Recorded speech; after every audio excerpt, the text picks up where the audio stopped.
Ascultă, Baghini, du-te amul la bucătărie și eu știu sigur că tu ai acolo câteva banane care le-ai cumpărat ca să moară acasă, dar nu în magazin, așa?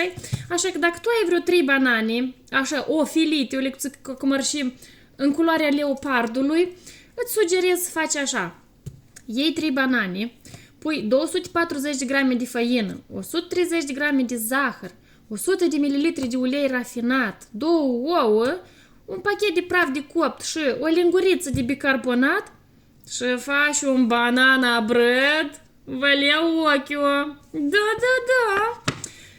Cum procedezi cu el, da? Ca să-ți iasă așa frumos, pufos, gustos și tare aromat. Iei bananele, le chisezi așa eu, șapa mamei de banană, așa?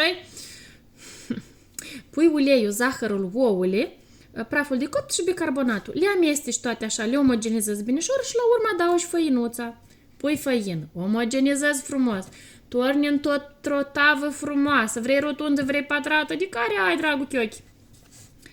Bagi la cuptor, la 180 de grade, vreo 25-30 de minute.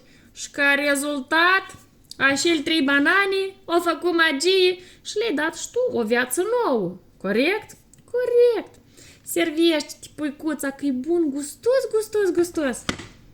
Și n-ai încredere în chiochea sau și... Ei, hai, ceau!